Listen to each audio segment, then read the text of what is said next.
I'm Megan Smuckler with a WRMU special report. Saturday, September 6th, the athletes of the class of 46 and 47 were reunited.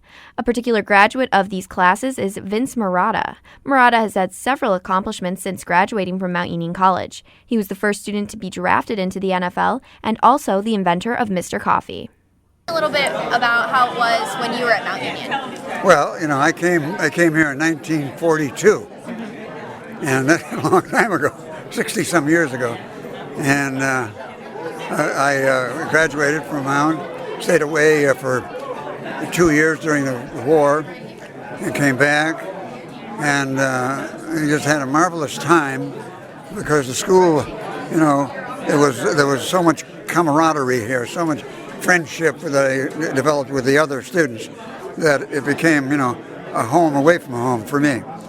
So I thoroughly enjoyed my stay at Mount Union, and I tell my children, two of whom are Yale graduates, another two are from Georgetown University, and another one from Hollins College, and I tell them that if I had to do it all over again, I'd come right back here to Mount Union.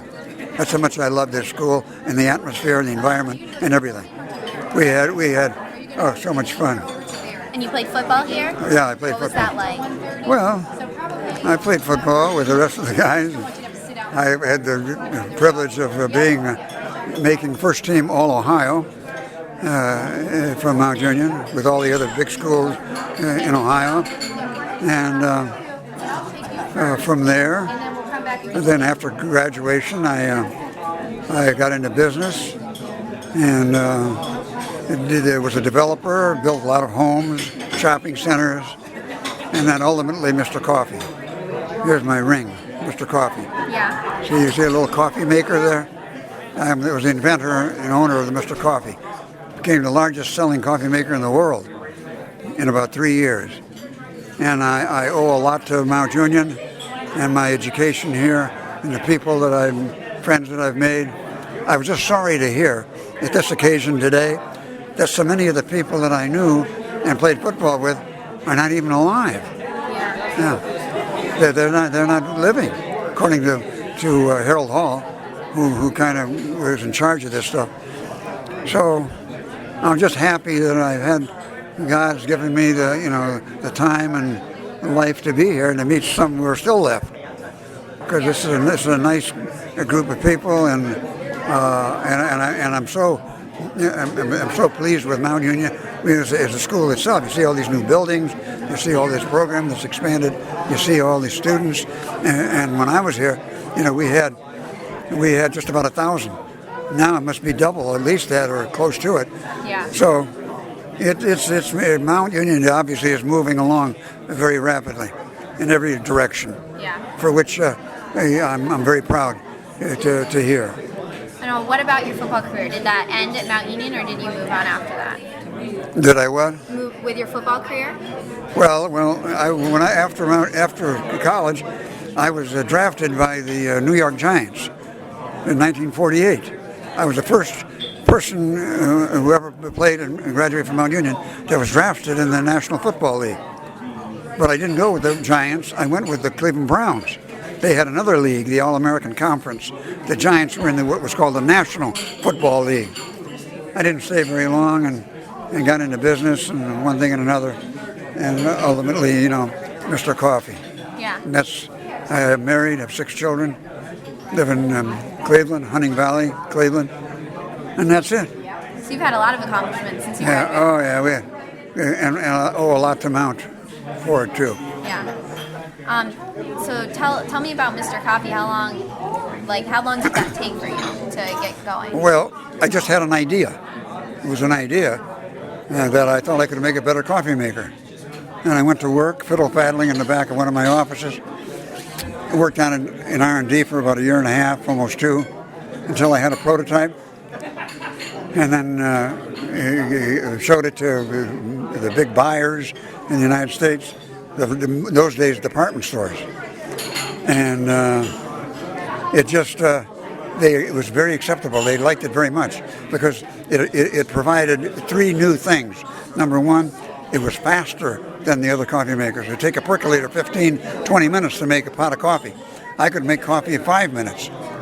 Secondly, there was no fuss or muss, because all you had to do is dump the paper, the filter out when you're finished with the brew, rinse it and go again. And that it did those things, a better taste, more convenient, and of course what it did was provide a whole new revolution in making coffee, because the percolator perks up the coffee and then recycles the same coffee that it just made, and over and over and over. You don't do it on mine. It was a one-time pass-through, see, that you made, because what coffee is the oils that comes out of the coffee grounds. That's what mixes with water, and the cardinal principle was that the water over the grounds had to be at 200 degrees plus or minus 5, because at 200 degrees you would have the perfect extraction. If it were 212, like percolators do, it over-extracts, and coffee becomes more astringent. Okay. If it's 180 degrees, it comes out like tea. So the coffee was, an ideal. And it came out, now I had a product, okay, that I knew was good. I knew that the buyers all liked it. Every buyer that I talked to wanted it. Take 1,000, 2,000, be the... Now I had to figure out, how was I going to promote this thing nationally? I needed a spokesman, somebody who was a known personality to which I could attach this unknown product, because nobody ever heard of it. I gave it the stupid name, Mr. Coffee, which later became a household word. Right.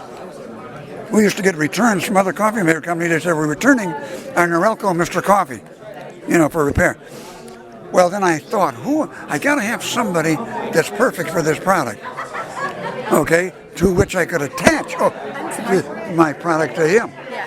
And I thought of Joe DiMaggio. So you're too young, but Joe DiMaggio was a great baseball hero. I know who Joe DiMaggio is. I got him. Somebody gave me his unlisted number in San Francisco. I'm from Cleveland. Yeah. On a Saturday morning, I rang him up. Cold turkey, just rang him up. He answered the phone. I said, hi, Mr. DiMaggio. My name is Mr. Marotta. I'm the head of a company that makes coffee, making Mr. Coffee. I wondered whether you might be interested in being a spokesman for my product on television. He said, what's the name of that product? I said, you haven't heard of it because it's only been on the market for 2 months. He said, I have so heard of it. Uh-huh. He said, yeah, I was playing in a golf tournament last week in Miami, and I won one as a prize. I brought it home. My sister, Marie, is making coffee in the kitchen right now with it. I said, well, that's it, Mr. DiMaggio. That's what I want you to be a spokesman. Oh, well, he said, I don't think so. I don't do that kind of work. I said, it's not work. The advertising people will just run you right through all the steps. It's very easy. He said, well, okay, 1 second. And so I said, well, he said, I don't think so. Thank you. Anyway, that was it. Cut me. This was Saturday. The next day, I took my wife, Ann, and we flew to San Francisco. I really had no incentive, no inducement to go to San Francisco, other than I just wanted to go. Something inside drove me to go to San Francisco, where Joe DiMaggio lived. Got there on Sunday, didn't call him on Sunday. Monday morning, I rang him up. Hello? So he answered the phone like he's talking to Palermo or somewhere. So I said, he said, oh, hi, Vince. How's the weather there? I said, well, I'm at the Fairmount Hotel here in San Francisco. He said, oh, my God, you move fast. I said, how about a little lunch? You want to break bread? You got to have lunch, don't you? You're not going to be obligated. You're not going to force you into anything. You don't like it, that's it. Well, he mumbled for a little while. Then he finally said, okay, I'll come, which was a great triumph for me when he said that, because I had no real reason to think he would do that. Right. 12 o'clock, he came in. I introduced him to my wife. We sat down, had lunch. She left. I asked her if she could, go shopping. And during lunch, when he was eating his salmon, I was spelling out the grand and glorious plans I had for Mr. Coffee. Not that I already had them, that I was going to have. When I got all finished, he put his hand out. He said, I believe you. He says, I'm going to go with you. I said, no, wait a minute, Mr. DiMaggio. I'm not General Motors or anybody big company. I can't pay a lot of money. This is a startup company. He says, I know. He says, whatever you want to pay me. I gave him a real low figure compared to what he made later with me. Because he was with me for 15 years. The spokesman. He was making middle six figures later. He said, so he said, okay. He says, whatever you want to pay me. And that was it. I got Joe DiMaggio. He became my spokesman. I stayed there for 5 days, playing golf every day with him, a different golf course. That was him. Well, he was with me for the rest of the time as the spokesman for Mr. Coffee. Yeah. And the rest is, you know, he became #1 selling coffee maker in the world within 3 years. That was Vince Marotta on his Mount Union College career. I'm Megan Smuckler with WRMU Special Report.